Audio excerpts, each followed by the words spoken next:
بسم اللہ الرحمن الرحیم۔ پیارے بچوں، السلام علیکم ورحمۃ اللہ وبرکاتہ۔ آج جو ہمارا ٹاپک ہے، ہمارا سبق ہے، ہمارا موضوع ہے صد مہادیو۔ آج ہمیں جو سبق پڑھنا ہے، ہمارے ٹاپک کا نام ہے صد مہادیو۔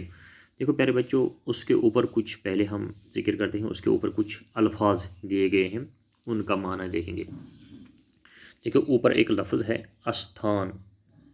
استھان مینز مقام، یعنی جس طرح ہم بھی استھان بولتے ہیں مقام، کوئی کسی جگہ کا نام جو خاص جگہ ہے اس کو پھر ہم استھان، جو یہ جگہ کا ہی نام ہے، پھر جو کوئی خاص جگہ ہوتے ہیں تو اس کو ہم استھان کہتے ہیں۔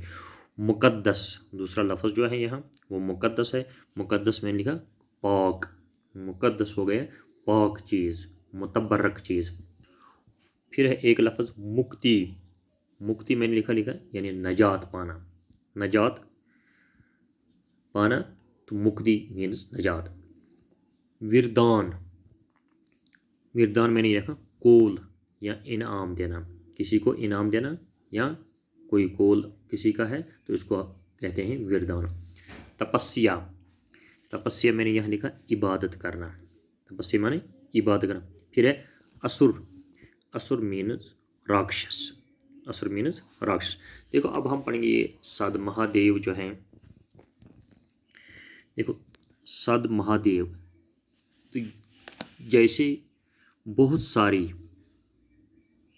اہم ترین استانوں میں سے یہ ایک استان ہے، یعنی صوبہ جموں کے اندر بہت سارے ہندو مذہب کے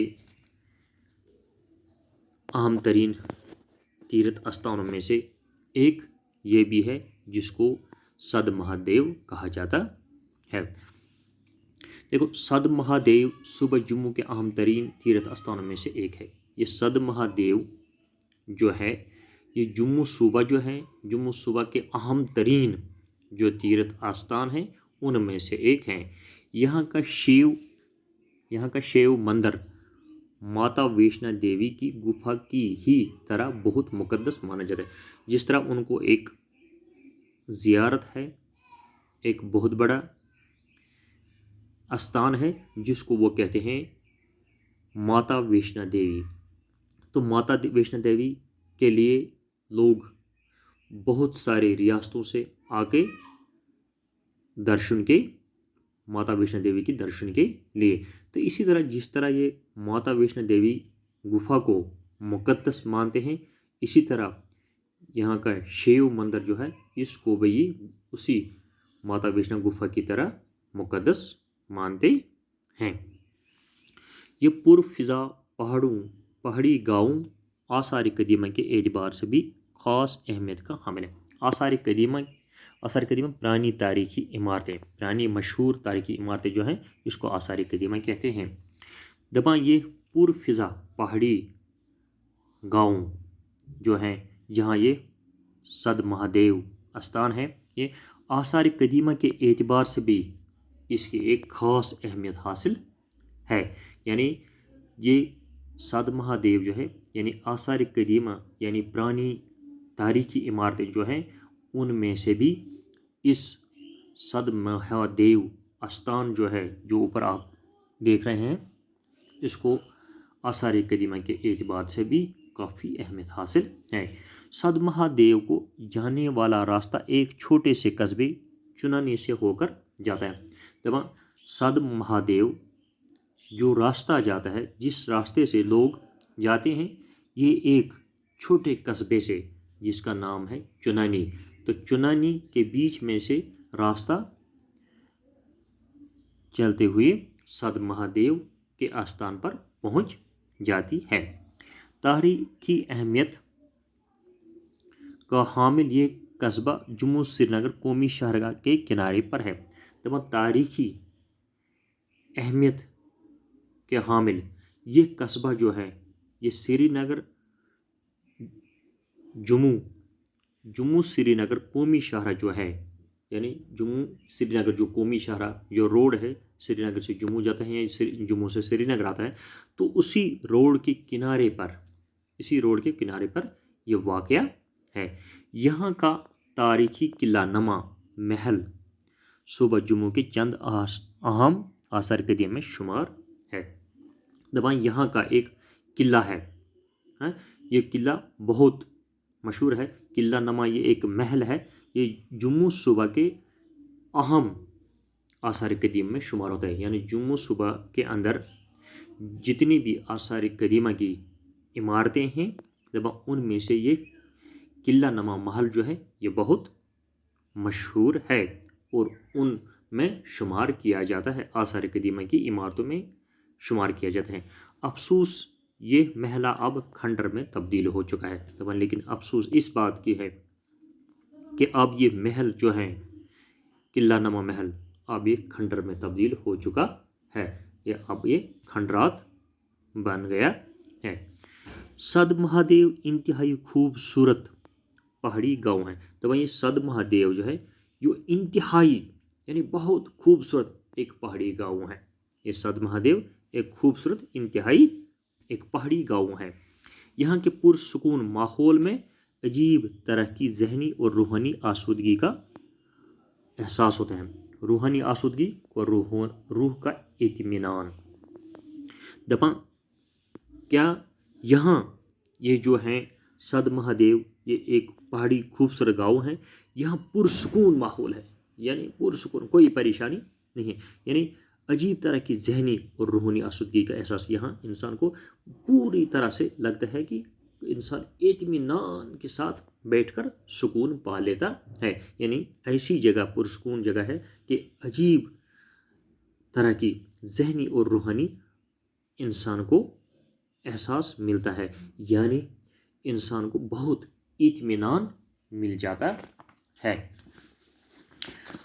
कहा जाता है कि इस मुकाम का नाम भगवान शिव के एक परम गत सदहादियत के नाम पर सद महादेव पड़ा।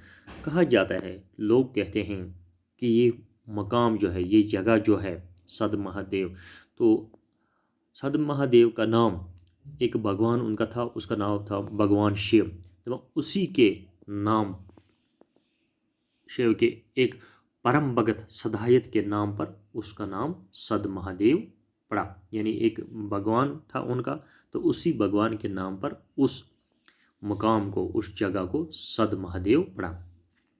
जो अपने पिछले जन्म में असुर था, जो अपने पिछले जन्म में असुर, मैंने बोला आपको राक्षस, जो अपने जन्म में क्या राक्षस था, एक दिन वो अपने असल रूप में भगवान शिव और देवी उम्मा के दर्शन के लिए आया। तो एक दिन कहते हैं कि एक दिन वो अपने असली रूप में भगवान शिव और देवी उम्मा के दर्शन के लिए आया। इस भयानक शक्ल व सूरत वाले असुर को देखकर देवी उम्मा की चीख निकल गई। इस भयानक शक्ल व सूरत को असुर देखकर यानी राक्षस को देखकर देवी उमा को चीख निकली। जब उसने उसको देखा तो उसको चीख निकली। समादेवी में बैठे शिव जी ने जब ये चीख सुनी, समादेवी के अंदर, जिस तरह हमें यहाँ कब्र होती है इस तरह उनको क्या ये भी एक कब्र जैसे बनाते हैं, उसको वो समादेव कहते हैं। वह इस समादेव के अंदर जो शिव जी थे, उसने जब ये चीख सुनी किसकी, देव उमा की, तो अपना त्रिशूल सदायत पर दे मारा। उसने क्या किया, उसके पास जो त्रिशूल था इसको मार दिया। त्रिशूल का ये वार उसके लिए मोहलिक साबित हुआ। तो त्रिशूल का ये वार जो उसने किया, इसने जो त्रिशूल फेंका, तो उससे क्या हुआ, ये उसके लिए मोहलिक साबित हुआ। किसके लिए, उस राक्षस के लिए। ये मोहलिक मीनस हलाक करने वाली चीज़। आखिरी सांसें लेते हुए ये भगत भगवान का नाम जपने लगा। तो अब ये आखिरी, जब उसको त्रिशूल फेंका गया तो ये अब आखिरी सांस लेते हुए भगत भगवान का नाम पकाने लगा। ये सुनकर भगवान शिव को निहायत अफसोस हुआ। ये सुनकर उनका ये भगवान शिव जो था उसको बहुत अफसोस हुआ। वो समादेवी छोड़कर उसके पास आई। उसने अपनी समादेव छोड़कर अब उसके पास आया भगवान शिव, और उससे दोबारा जिंदगी वरदान देने की पेशकश की। उसने उसको दोबारा जिंदगी, वरदान मीन्स इनाम में देने की पेशकश की। कहा कि मैं आपको फिर से जिंदगी दूंगा।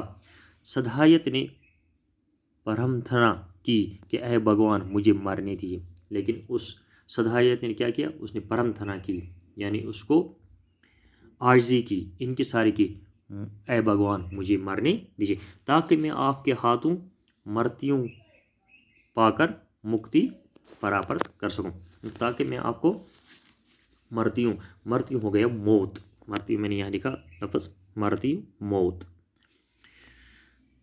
ताकि मैं आपके हाथ से मौत पाकर मुक्ति प्राप्त करूं, यानी मैं आपके हाथ से मौत पाकर नजात पाऊं।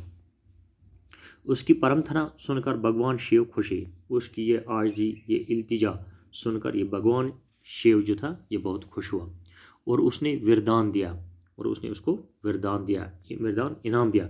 वो जीवन मरण के चक्कर से नजात पा गए, और वो जीवन मरण से नजात पा गए,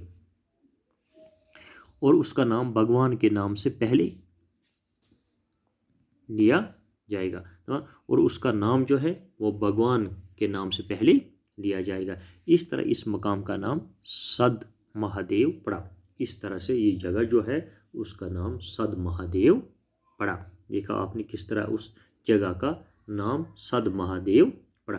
अब जो उसके बाद फिर क्या हुआ, हाँ, वहाँ तो और वहाँ क्या क्या होता है वो इंशाल्लाह हम दूसरे सबक में पढ़ेंगे।